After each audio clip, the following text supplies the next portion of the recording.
কিস্তিতে টাকা পরিশোধ করে কি কুরবানি করা যাবে? না, যাবে না। ঋণ করে কুরবানি করা যাবে না। একটা রাস্তা আছে, যেই টাকাটা ঋণ করছে এটা তার কাছে দেওয়ার মতো সামর্থ্য যে কোনো সময় আছে, তাইলে সে ঋণ করে কি দিবে? কুরবানি করবে। কথার কথা, আমার একটা টাকা আছে এক জায়গায়, এটা আমি ঈদের পরে ছাড়া হাতে পাবো না, আমি ঋণ করব, অসুবিধা নাই। কিন্তু আরেকতে টাকাই নাই, হেতে বাবুগিরি দেখানের লেগে কিস্তিতে টাকা তুললে কুরবানি দেয়, এরকমের কুরবানি দেতা বাংলাদেশে নাই। মানে ছেলে মেয়ে কই যাইব, কার দিকে তাকাবে, হেডাম দেয়। কারোবারের গোস্ত আমি খামো নাকি? কারোবারের গোস্ত আমি খামো নাকি? আমার কি মন মর্যাদা নাই? তো এখন সুদে টাকা তুললে কুরবানি দেয়, কুরবানি হবে না। হজ মূলত আল্লাহর জন্যই করতে হবে। কোনো ব্যক্তি যদি হজ করে মানুষকে দেখাবার জন্য, হজ করে তাকে মানুষে হাজি মনে করবে, সে মক্কায় গেছে, এটা যদি তার অহংকার হয়, তাহলে তার হজ আল্লাহর দরবারে কবুল হবে না। হারাম টাকা দিয়ে যদি কেউ হজ করে, তার হজ আল্লাহর দরবারে কবুল হবে না। সেজন্যে হজ করতে হবে হালাল টাকা দিয়ে। হজ করতে হবে শুধুমাত্র আল্লাহর খুশির জন্য। যে ইসলামের 5টি স্তম্ভের একটি হলো হজ। আমি হজ করব আল্লাহর জন্য, এখানে মানুষের দেখানোর কিছুই নাই। হজ থেকে আসার পরে অনেকে ইচ্ছা করেই নিজের নামের আগে হাজি লেখে। নিজের নামের আগে কি লেখে? হাজি লেখে। এই যদি হয় উদ্দেশ্য, তাহলে এই হজ আল্লাহ দরবারে কবুল হওয়ার কোনো সম্ভাবনা নেই। গত জুমাতে আরেকটি কথা বলেছিলাম, যত কোটি টাকার মালিক হোক, হজ জীবনে কয়বার ফরজ বলছিলাম? একবার। মিলিয়ন ট্রিলিয়ন টাকার মালিকও যদি হয়, একবারই তার জন্য হজ কি ফরজ। আমাদের দেশে যারা হজ করে, ম্যাক্সিমাম লোকদের উপরে হজ ফরজ হয় না, কিন্তু হজ করে। আপনি বলবেন হুজুর কিভাবে? যেমন একজন প্রাইমারি স্কুলের শিক্ষক, উনি যেই টাকা বেতন পায়, ওনার কিন্তু হজ উপরে ফরজ না, কিন্তু উনি যখন পেনশনে আসে, ওই টাকাটা দিয়ে উনি কি করে? হজ করে। হঠাৎ টাকাটা আসছে, এটা আবেগ, ওই টাকাটা দিয়ে তিনি হজ করতে চান। তো যাই হোক, এটা হলো ওনার আবেগ। এই রকমের অনেক লোকই আছে যাদের উপরে হজ কি হয় নাই? ফরজ হয় নাই, কিন্তু হজ করে। আল্লাহ পাক বলছেন, ওয়ালিল্লাহি আলান নাসি হিজ্জুল বাইতি মান ইসতাতা ইলাইহি সাবিলা।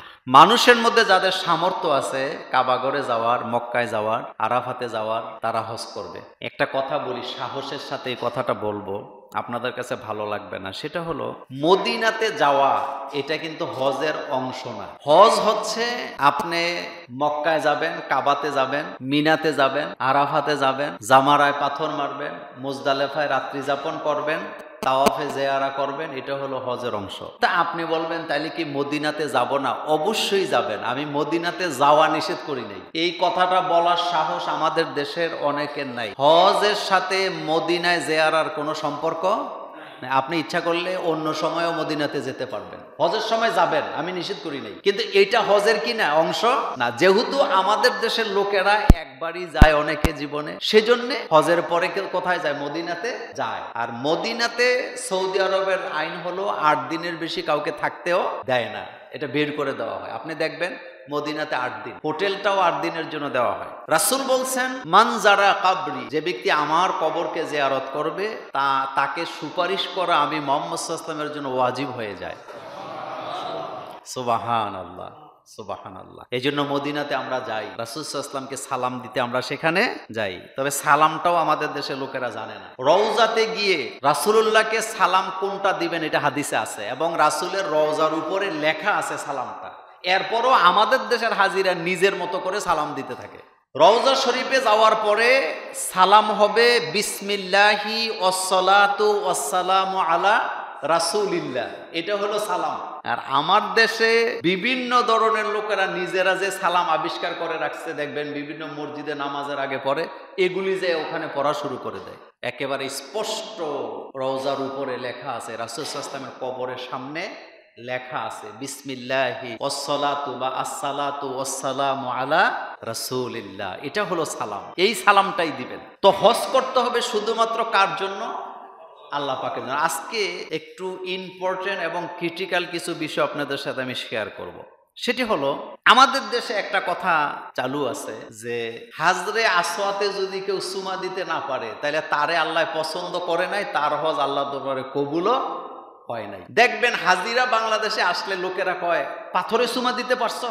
তো উনি বলতেছে না আমি তো পারি না, অনেক ভিড় ছিল। তো আরেকজনের কাছে যায় কয় হের হজ কবুল হয় নাই তো, আল্লাহ পছন্দ করে নাই তো, কারণ হে তো পাথরে চুমা দিতে পারে নাই। মনে রাখবেন এই পাথরে চুমা দেওয়ার সাথে হজের কোনো সম্পর্ক নাই, এবং এই পাথরে চুমা দিলে আপনার গুনাহ মাফি হয়ে যাবে এই রকমের কোনো গ্যারান্টিও নাই। হযরত ওমর রাদিয়াল্লাহু তাআলা আনহু তিনি তখন হতে দায়িত্বে, তিনি কাবাগর তাওয়াফ করতেছেন। হাজরে আসওয়াদের সামনে যে তিনি হাজরে আসওয়াদকে চুমা দেওয়ার আগে বলতেছে, হে হাজরে আসওয়াদ, আমি দেখেছি রাসূলুল্লাহ সাল্লাল্লাহু আলাইহি সাল্লাম তোমাকে চুমু দিছে, সেই জন্য আমি ওমর তোমাকে চুমু দিতেছি। আল্লাহর কসম আমি জানি তুমি একটা পাথর ছাড়া আর কিছুই না, তোমার ভালো মন্দ করার কোনো ক্ষমতা নাই। ভালো মন্দ করার ক্ষমতা কার? আল্লাহ। কিন্তু তোমাকে চুমু দিতেছি একটা কারণ, রাসূলুল্লাহ তোমাকে চুমু দিয়েছে, সেজন্য আমি ওমর তোমাকে চুমু দিলাম। কিন্তু এই আকীদা আমাদের দেশে পোষণ করে আসেনি। আচ্ছা, আমার ব্যক্তিগত জীবনের একটা অভিজ্ঞতার কথা বলি, আপনাদের কাজে দিবে। 2018 সালে আমি আমার ওয়াইফকে নিয়ে উমরাতে গেছি। তো সৌদি আরবে যাওয়ার পরে আমি অনেকগুলা, প্রায় সৌদি আরবে 35টার মতো মাহফিল করছি আমি ওই সফরে, সোজা কথা না। তো মাহফিলগুলা বিভিন্ন পর্যায়ে হয়েছে, মাঠেও হয়েছে, মসজিদে হয়েছে, হল রুমে হয়েছে। সবচেয়ে বড় মাহফিলটা আমি করছি মাসনা বাজার, জিদ্দা, বিশাল এরিয়া, অসংখ্য মানুষ। সেদিন মাসনা বাজারে যে বাঙালি মসজিদ আছে, পুরা মসজিদ ভর্তি হইয়া বারান্দা পর্যন্ত ভর্তি হয়েছিল বাঙালি। তো যাই হোক, ওই সফরের একটা স্মৃতির কথা বলি। আমার ওয়াইফ একদিন আমাকে বলতেছে, আমার বোনেরাও ছিল তার সাথে, আমার ওয়াইফ বলতেছে, আপনি কেমন স্বামী, আমারে তো ধৈর্য নিয়ে হাজরে আসওয়াদটা একদিন চুমা দেওয়াইলেন না। তা আমি হাসি দিয়া বললাম যে দেখো, আমি নিজেও এটা চুমা দেওয়ার চেষ্টা করি না, আর আমার এমন ক্ষমতাও নাই যে তোমারে নিয়ে আমি এটাতে চুমা দেয়া নিয়ে আসবো, আমি পারবো না। তুমি যদি পারো যাও, আমার কোনো আপত্তিও নাই, কারণ আমি জীবনে একবারই এটাতে চুমা দিছি, তাও আমি জানি কত ব্যথা আমি পাইছি। সুতরাং এই যুদ্ধ করে পাথরে চুমা দেওয়ার চেষ্টা আমি ভবিষ্যতে আর করার কোনো সম্ভাবনা নাই, তুমি পারলে যাও। সে আমার সাথে এই বিষয়টা নিয়ে মনোমালিন্য হয়েছে, স্বামী স্ত্রী যেটা হয় অভিমান। তার বক্তব্য হলো আমি কেন তারে ধরে নিয়ে চুমা দেওয়াই না। আমি বলছি আমার দ্বারা কিনা, আমি নিজেই তো চুমা দেই না, তো তোমারে দেওয়া কেমনে। আমার বোনেরা আর সে পরামর্শ করছে তারা রাতের বেলা চুমা দিতে যাবে। রাতের 2:30 বাজে তারা একদল গেছে, মহিলা নেত্রী হইল এই দলের আমার ওয়াইফ। চুমা দিতে গিয়ে মানুষের চাপ খাইয়া বেহুশ হইছে।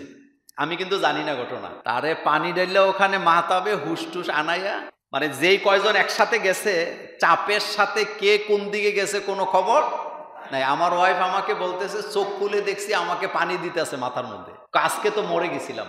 আমি তো আর জানি না ঘটনা, আমি আমার মতো। পরে সে আমারে সকাল ফজরের পরে আসছে, আইসা তার মন ভালো না, আমাকে তাদের রুমে ডাইকা নিছে, নিয়ে আমার হাত ধরে কাঁদতেছে। তা আমি তো স্বাভাবিক, আমার স্ত্রী কাঁদবে কেন, কান্দার তো কোনো কারণ নাই। আমি বললাম তুমি কাঁদতেছো কেন? আজকে তো মরে গেছিলাম মানে আমরা রাতের বেলা হজরে আসওয়াদে চুমু খাইতে গেছিলাম, এই ঘটনা ঘটছে। আমি পরে চোখ খুলে দেখছি আমারে কয়েকজনের মাথার মধ্যে পানি দিতেছে। আমি তারে কিছুই বলি না, আমি শুধু এতটুকু বলছি, এই জন্যই আমি রাজি হইনি। এ কথাটা খুবই গুরুত্বপূর্ণ। বাংলাদেশ থেকে যারা হজ করতে যায়, তারা যায় কিন্তু আরজালিল ওমর শেষ বয়সে, আবার যায়া পাথরের মধ্যে কি দিতে চায়, অথচ ওখানে কত বড় বড় শক্তিশালী মানুষেরা ফেল না। তা আপনি এটা চুমু দেওয়ার চেষ্টা করবেন কেন? আপনি যদি তাওয়াফ করতে করতে সুযোগ পেয়ে যান তাহলে চুমু দিবেন, কিন্তু এই চুমু দেওয়ার সাথে জান্নাতে যাওয়ার কোনো সম্পর্ক। যদি এই রকমের গ্যারান্টি থাকতো তাহলে পৃথিবীর বড় বড় স্বৈর শাসকেরা যখন সৌদি আরবে মেহমান হিসাবে হজ করতে যায়, তাদেরকে ধৈর্য নিয়ে পুলিশেরা চুমা দেওয়ায় না, তো হেতে কি সেলসেলাইয়া জান্নাতে চলে যাবে নাকি? এত সোজা। এই কথাটাই আপনাদের আত্মীয় স্বজন যারা হজে যাচ্ছে তাদেরকে বলবেন যে এই পাথরের চুমা দেওয়ার সাথে হজের কোনো সম্পর্ক। ওমর রাদিয়াল্লাহু তাআলা আনহু বলেছেন, তুমি একটা পাথর, তোমার ভালো মন্দ করার ক্ষমতা নাই। আপনি যদি মনে করেন এই পাথরের কারণে আপনি জান্নাতে যেতে পারবেন, পাথর আপনার ভাগ্যের পরিবর্তন করতে পারবে, আপনি মুশরিক হয়ে গেছেন, আপনার ঈমান চলে যাবে, কারণ পাথরের কোনো ক্ষমতা নাই। এটা বুঝাবার জন্যই পৃথিবীতে নবী রাসূলের আগমন করছে। আমাদের ভালো মন্দ সব টাকার হাতে, আল্লাহ পাকের হাতে। এখন আসেন কার হজ কবুল হবে, খুবই গুরুত্বপূর্ণ কথা। হযরত আবু হুরায়রা রাদিয়াল্লাহু তাআলা আনহু তিনি বলেন, সামিতুন নবিয়্য সাল্লাল্লাহু আলাইহি ওয়াসাল্লাম ইয়াকুল, আমি রাসূলুল্লাহ সাল্লাল্লাহু আলাইহি ওয়াসাল্লামকে বলতে শুনেছি, মান হাজ্জা লিল্লাহ, যে ব্যক্তি আল্লাহর জন্য হজ করছে, ফালাম ইয়ারফুজ ওয়ালাম ইয়াফসুক রাজাকা ইয়াউমি ওয়ালাদাতহু উম্মুহু, যে ব্যক্তি হজ করলো যার কথার ভিতরে অশ্লীলতা নাই, গীবত নাই, অহংকার নাই, সে ব্যক্তি কিয়ামতের ময়দানে দাঁড়াবে মাসুম বাচ্চার মতো।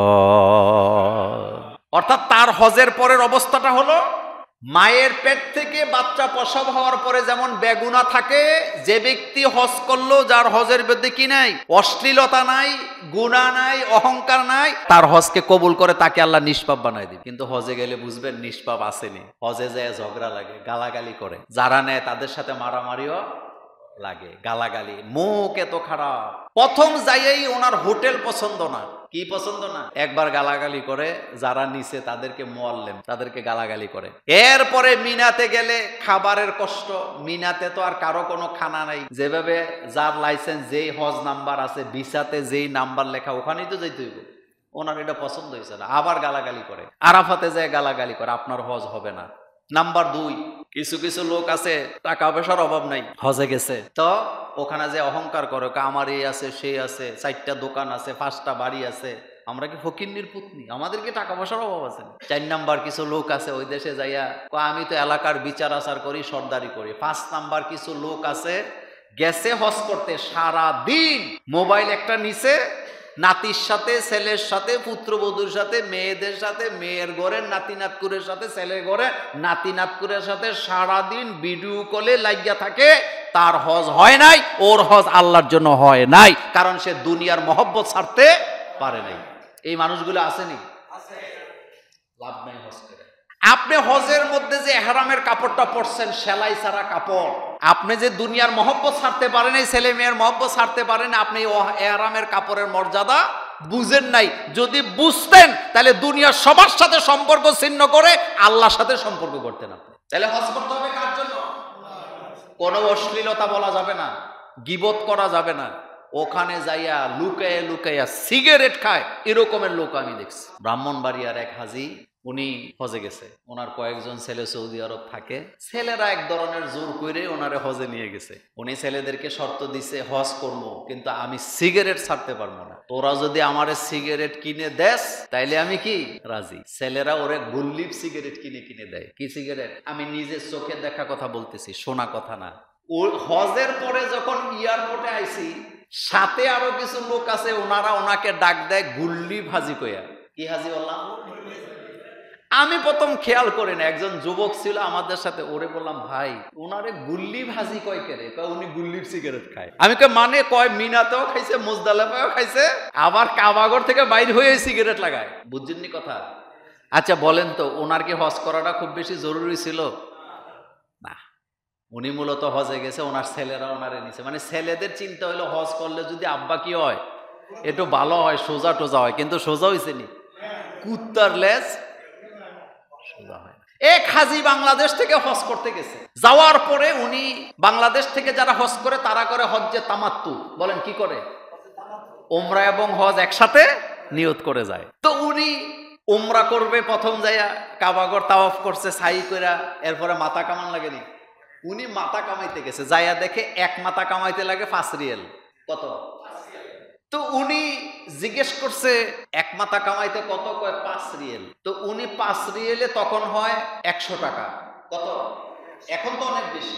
উনি নিজে ভালো মাথা কামাইতে পারে, এবার উনি যে খুর একটা কিনা, ওখানে তো আর বোঝা যায় না, উনি এবার মাথা কামান শুরু করছে। হজ করার জন্য যত টাকা খরচ করে গেছে, পুরা টাকা উসুল করে লই আইছে। কি বুঝছেন? মেসফালার আগে একটা হোটেল ছিল এই এলাকায়, হোটেলের নাম ছিল ঢাকা হোটেল। বলেন কি হোটেল? ঢাকা হোটেলের সামনে ফজরের নামাজের পরে যায় দেখি বাংলাদেশের এক হাজি পান বিক্রি করতেছে। কি বিক্রি করতেছে? আমি বললাম আপনি কি এখানে থাকেন? কয় না, আমি হজ করতে আসি। তা পান? কয় পান কতগুলো নিয়ে এসেছি, এনে অনেক দাম তো, বেচা টেচা যা লাভ হয় আলহামদুলিল্লাহ। হজ হয়েছে নি? কথা কর না কেন? এই হলো বাংলাদেশের হাজিদের অবস্থা। অর্থাৎ বাংলাদেশের হাজিদের কি নাই, সারেগামা ফাদা নিচে কিছুই।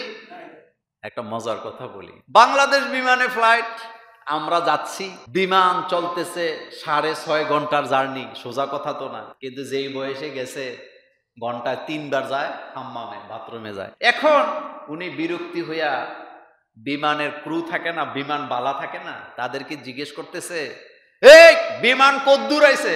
আরেক হাজি বলতেছে মাত্র দেবিদ্যার পার হইছে। এবার বুঝছেন তো কোন বয়সে হজে যায়? এই হলো আমাদের দেশের হাজি। লজ্জার কথা। হযরত ওমর রাদিয়াল্লাহু তাআলা আনহু বলেছেন হজ করতে হবে এমন বয়সে যখন তার সামর্থ্য থাকে, শক্তিও থাকে। শরীরের মধ্যে শক্তি থাকা অবস্থায় হজ করতে হবে। আপনার শরীরের শক্তি নাই, আউট অফ কন্ট্রোল, আপনি হজ করবেন কেমনে? হজ কি এত সোজা জিনিস? এই জন্যই হজ জীবনে কয়বার ফরজ? একবারই আপনি যাবেন। 2 বার 3 বার যাবেন, এটা যাবেন না নিষেধ করি নাই, কিন্তু মূলত ফরজ কয়বার? এই জন্য উত্তম হচ্ছে একবার হজ করছেন, আর হজের দরকার নেই, উমরা করেন বছরে বছরে, রমজানে রমজানে এই উমরা করেন, কিন্তু হজটা একবার করেন। আরো যদি টাকা থাকে এই টাকাগুলি দিয়ে গরিব মানুষের মেয়েগুলির বিয়ের ব্যবস্থা করে দেন, গরিবদেরকে স্বাবলম্বী করার চেষ্টা করেন, সবচেয়ে বেশি খুশি হবে কে? আল্লাহ পাক। এবার আসেন রাসূল সাল্লাল্লাহু আলাইহি ওয়াসাল্লাম কোন হজ করতে বললেন? খুবই গুরুত্বপূর্ণ কথা। রাসূল কোন হজের কথা বললেন, কোন হজ করতে বললেন? আমার কলেজার ভাইয়েরা, হযরতে আম্মা জান আয়েশা সিদ্দিকা রাদিয়াল্লাহু তাআলা আনহা একদিন রাসূলুল্লাহ সাল্লাল্লাহু আলাইহি ওয়াসাল্লামকে বলতেছেন, ইয়া রাসূলুল্লাহ সাল্লাল্লাহু আলাইহি ওয়াসাল্লাম, পুরুষেরা জিহাদের ময়দানে যায়, পুরুষ লোকগুলা জিহাদ করে, জিহাদের ময়দানে যায় তারা শহীদ হয়, তারা জান্নাত লাভ করে। আমরা নারীদেরকে আপনি অনুমতি দেন, আমরাও জিহাদের ময়দানে জিহাদ করব, তাদের মতো জান্নাত লাভ করতে চাই। আল্লাহর নবী বললেন, তোমরা হজ করো, হজ্জে মাবরুর করো। যে ব্যক্তি হজ্জে মাবরুর করবে বিনা হিসাবে জান্নাতে চলে যাবে। আল্লাহু আকবার। বিনা হিসাবে কোথায় যাবে? হজ্জে মাবরুর। ওই হজকে বলা হয় যেই হজ এর নিয়তের মধ্যে কোনো গাফলা ছিল না, একমাত্র কার জন্য করছে? আল্লাহ পাকের জন্য, আল্লাহর জন্য হজ করছে। তার ইহরাম পরার পর দুনিয়ার প্রতি তার আর কোনো লোভ লালসা, সে দুনিয়া ভুলে গেছে, সন্তান ভুলে গেছে, পরিবার ভুলে গেছে, রাজত্ব ভুলে গেছে। তার হৃদয়ের ভিতরে একটা জিনিসই লালন করেছেন, রাজত্ব কার? লাব্বাইক আল্লাহুম্মা লাব্বাইক, লাব্বাইক লা শারীকা লাকা লাব্বাইক, ইন্নাল হামদা ওয়ান নি'মাতা লাকা ওয়াল মুলক লা শারীকা লাক। লাব্বাইক, আল্লাহ আপনার দরবারে আমি হাজির। আল্লাহুম্মা লাব্বাইক, আয় আল্লাহ আমি আপনার দরবারে হাজির। লা শারীকা লাক, আপনার কোনো শরীক নাই। হজ করে আসার পরেও শিরিক করে, মাজার পূজা করে, কবর পূজা করে, কবরের সামনে যায়া মান্নত করে, এমন মানুষ সমাজে আছে না? না। মাজারে মান্নত করা হারাম, পীরের নামে মান্নত করা হারাম, আল্লাহ ছাড়া কারো নামে মান্নত করা জায়েজ নাই। হারাম, হারাম, হারাম, 1 কোটি বার হারাম। মান্নত করতে হবে কার নামে? আল্লাহ ছাড়া কারো নামে মান্নত হয় না। আল্লাহ ছাড়া কারো নামে যদি মান্নত করে ওইটা খাওয়া জায়েজ নাই, এটা হারাম। খাওয়াটাও কি? কোন গরু যদি মাজারের নামে মান্নত করে, কোন মহিষ যদি মান্নত করে মাজারের নামে, কোন ছাগল যদি মান্নত করে মাজারের নামে, এটা মুমিনের জন্য খাওয়া হারাম হয়ে যায়। গরু খাওয়া হালাল, কিন্তু মাজারের নামে পীরের নামে মান্নত করলে হারাম। ছাগল খাওয়া হালাল, কিন্তু মাজারের নামে পীরের নামে মান্নত করলে হারাম। বকরি খাওয়া হালাল, গরু খাওয়া, ওট খাওয়া, মহিষ খাওয়া হালাল, কিন্তু গায়রুল্লাহর নামে মান্নত করলে এটার সাথে সাথে হারাম হয়ে যায়। এটা মুমিনের জন্য খাওয়া জায়েজ নাই। তাহলে হজ্জে মাবরুর যারা করে, মান হাজ্জা, যে ব্যক্তি হজ করলো, ফালাম ইয়ারফুস, তার মধ্যে কোনো অশ্লীলতা নাই, গালাগালি নাই, মিথ্যা কথা নাই, ওয়ালাম ইয়াফসুক, অশ্লীলতা নাই, কিচ্ছু নাই, ফাসিকি নাই, গীবত নাই, পরনিন্দা নাই। আল্লাহ রাসূল বলেন সে যেন হজ্জে মাবরুর করলো, আল্লাহ তাকে মাসুম বানায় দিবে। সুবহানাল্লাহ পড়েন, সুবহানাল্লাহ, সুবহানাল্লাহ, সুবহান। এখন আসেন আরাফাতের ময়দানে যারা যায় তাদের ব্যাপারে দারুণ একটি হাদিস সহিহ মুসলিমের মধ্যে আসছে। রাসূল সাল্লাল্লাহু আলাইহি ওয়াসাল্লাম বলেছেন আরাফাতের ময়দানে দোয়া কবুল হয়। সুবহানাল্লাহ। আরাফাতের ময়দানে কি হয়? দোয়া। এজন্য যারা আরাফাতে থাকবেন বেশি বেশি করে জাতির জন্য, পৃথিবীবাসীর জন্য দোয়া করবেন, বেশি বেশি করে দোয়া করবেন, সবার জন্য দোয়া কবুলের জায়গা। আমি এক নজরে কয়েকটি কথা বলবো। হাজরে আসওয়াতের কথা আপনাদেরকে বলে দিয়েছি। প্রথম কথা হলো হজ কবুল হওয়ার কিছু আলামত কি আছে? হজ কবুল হওয়ার আলামত হলো 4টা। বলেন কয়টা? 1 নম্বরে ঈমান ও আমলে দৃঢ়তা যদি থাকে, শুধু আল্লাহর জন্যই যদি সে হজে গিয়ে থাকে, দুনিয়ার সাথে যদি সে সম্পর্ক ছিন্ন করে থাকে, আপনি বুঝে নিবেন তার হজ আল্লাহর দরবারে কি হয়েছে, কবুল হয়ে গেছে। নাম্বার 2, হজের আগে যে সমস্ত কাজে লিপ্ত ছিল, ঘুষ খাইতো, এরপরে সুদে টাকা লাগাইতো, বিচার আচার করলে কি খাইতো, এলাকার থেকে রং চা খাইতো, পাত্তিপুতি খাইতো, কিন্তু হজের পরে আর এগুলা কিছুই করে না, বুঝবেন তার হজ আল্লাহ দরবারে কি হয়েছে। কিন্তু হজ করে আইয়া সুদরা আরো, এই সুদ বোধ আমাদের জুমুরে চলে টলে না, চালান, অসুবিধা নেই, চালাইতে থাকেন, আরো জোরে চালান, স্পিরিটে চালান। সুদ খাইতেছেন না, হারাম খাইতেছেন, হারাম খাইতেছেন না, পায়খানা খাইতেছেন, আপনার রুচি নাই। যারা সুদ খায় তাদের কি নাই, রুচি নাই। বলেন, যারা সুদ খায় তাদের কি নাই, রুচি নেই। হজ করে আইছে তাও সুদে টাকা লাগায়, হাজি সাহেব মানুষ এরকমের আসেনি, বুঝতে হবে তার হজ আল্লাহ দরবারে কবুল হয় নাই। 3 নাম্বার, হজ করে আসার পরে তার আমলের মধ্যে এমন পরিবর্তন ঘটবে যেটা অতীতে ছিল না, আল্লাহমুখী হয়ে যাবে। রাসূল সাল্লাল্লাহু আলাইহি ওয়াসাল্লামের সুন্নাহ আর আল্লাহর ফরজিয়ত ছাড়া তার কোনো কাজ কি নাই, আমল নামায় নাই। তাইলে বুঝবেন হজ কি হয়েছে, কবুল হয়ে গেছে। এরপরে 4 নাম্বার, আল্লাহর ভয় জাগ্রত হওয়া। আল্লাহর ভয় কি হওয়া, মানে হজ করে যে আসছে সে যে কোনো কাজ করে এখানে আল্লাহর অসন্তুষ্টি আছে কিনা তালাশ করে, বান্দার হক নষ্ট হচ্ছে কিনা তালাশ করে। তাইলে বুঝবেন তার হজ কি হয়েছে, আল্লাহ দরবারে কবুল হয়েছে। নির্বাচনে দাঁড়াইছে হাজি অমুক, দেখেন না আমাদের দেশে তো হাজিরা বড় বড় নেতা, মানুষের জমি জমা দখল করছে, কোটি কোটি টাকার মালিক হইছে, আঙ্গুল ফুল্লা কি হইছে, কলা গাছ হইছে। এই রকমের হাজি নেতা বাংলাদেশে নাই, আসেনি? হাজি উমককে ডিব্বা মার্কায় ভোট দিন, অথচ হাজি উমক বালু চুরি করে খায়, মানুষের জায়গা দখল করে, চান্দাবাজি করে, মার্কেট থেকে চান্দা নেয়, বাজার থেকে কি নেয়, চান্দা নেয়, মানুষের থেকে কি নেয়, চান্দা নেয়, হেতেও হাজি। এই দেশে এই হলো অবস্থা আমাদের। আল্লাহ যেন এই জাতিকে কবুল করেন, আমরা বলি আমিন, আর জোরে বলি আমিন। একটানে বলবো, হজে যাওয়ার পরে কোন কোন জায়গাগুলিতে দোয়া করা জরুরি এবং কোন কোন জায়গাগুলিতে দোয়া কবুল হয়, এই জায়গাগুলি একটানে বলি। 1 নাম্বার, কাবা শরীফকে দেখার সাথে সাথে যেই দোয়া করবে এটা ডাইরেক্ট আল্লাহ দরবারে কবুল। মানে কাবাগরটা যখন ওখানে যাওয়ার পরে প্রথম নজর আসবে না, এই প্রথম নজরে কাবাগর দেখা অবস্থায় যেই দোয়া আল্লাহর দরবারে করবে সেই দোয়া আল্লাহর দরবারে কি কবুল। 2 নাম্বার, হাজরে আসওয়াতের সামনে দাঁড়িয়ে দোয়া করলে, ইবনে মাজায় আসছে, সেই দোয়া আল্লাহর দরবারে কি হয়, কবুল হয়ে যায়। 3 নম্বরে, রুকনে ইয়ামানির সামনে দাঁড়িয়ে দোয়া করলে দাওয়া কবুল হয়।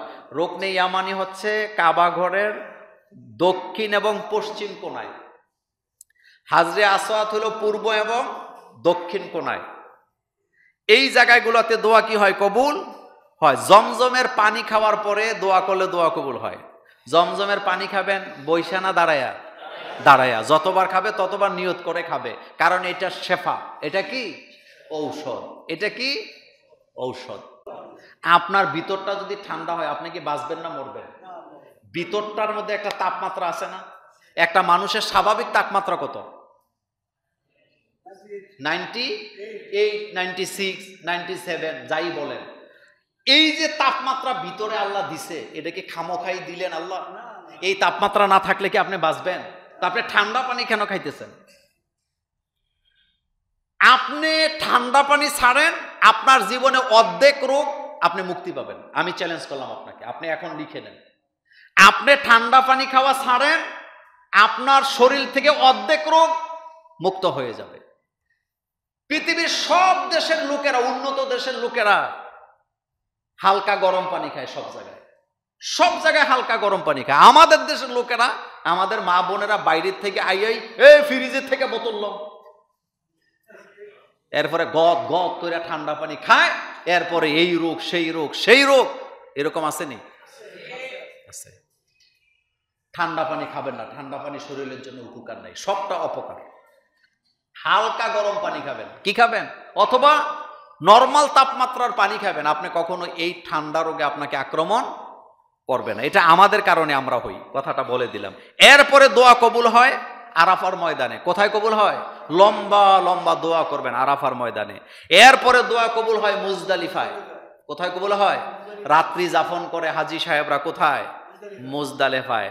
এরপরে দোয়া কবুল হয় জামারায়, যেখানে কি নিক্ষেপ করে, শয়তানকে পাথর নিক্ষেপ করেন, ওই জায়গাতে কি হয়, দোয়া কবুল হয়। এরপরে মুলতাজিমে দোয়া কবুল হয়। মুলতাজিম হচ্ছে কাবাগরের দরজা, বলেন কোন দরজা?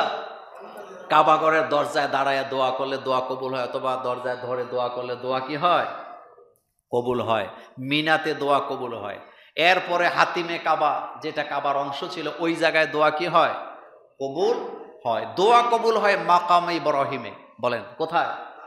মাকামে ইব্রাহিমে দোয়া করলে দোয়া কবুল হয়। দোয়া কবুল হয় সাফায়, দোয়া কবুল হয় মারোয়ায়।